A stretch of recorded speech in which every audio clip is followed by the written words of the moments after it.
তিনি শাইখুল হাদিস, এত বড় আল্লামা, নিজেকে শাইখুল হাদিস দাবি করছেন, নিজে এত বছর আপনারা হাদিসের দার্স দিচ্ছেন। মসজিদে প্রবেশ করলেন, সরাসরি গিয়ে তিনি বসে গেলেন, সরাসরি গিয়ে বসে গেলেন। এত বড় আল্লামা, ইমাম, তিনি গিয়ে মসজিদে সরাসরি বসে গেলেন। সালাত শেষ হওয়ার পর তো জিজ্ঞেস করলাম, মাতারাম এই যে সরাসরি মসজিদে আসলেন, বাইরে থেকে এসে সরাসরি বসে গেলেন, এটা তো হাদিসে নিষেধ আছে না? রাসূলুল্লাহ সাল্লাল্লাহু আলাইহি ওয়াসাল্লাম কি বলেছেন? ইজা দাখালা আহাদুকুমুল মসজিদা, কোনো ব্যক্তি যখন মসজিদে প্রবেশ করবে, ফালা ইয়াজলিস, বসবে না সে, হাত্তা ইউসাল্লি রাকাতাইন, অর্থাৎ যতক্ষণ পর্যন্ত সে 2 রাকাত সালাত আদায় না করবে, নামাজ 2 রাকাত যতক্ষণ না পড়বে ততক্ষণ সে বসবে না। তো তিনি কি সরাসরি ভিতরে ঢুকতেছেন, মুসল্লিদেরকে ভেদ করে এসে তিনার ইমামের জায়গায় তিনি বসে যাচ্ছেন।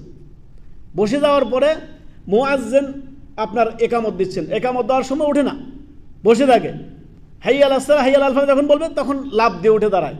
তো এই যে ইনি যদি হন শাইখুল হাদিস, ইনি যদি হন আল্লামা আমাদের সমাজের, তাহলে আমাদের সমাজের ইসলামের কি দুর্দশা চিন্তা করেন, মানুষের এলমের কত শোচনীয়তায় চিন্তা করেন, এলমের অবস্থা কি অবস্থা আমাদের সমাজটা। সবাই তো নিজেকে এত বড় বড় আপনার আলেম দাবি করতেছেন, এত বড় বড় আল্লামা দাবি করতেছেন, তো এই অবস্থা কেন?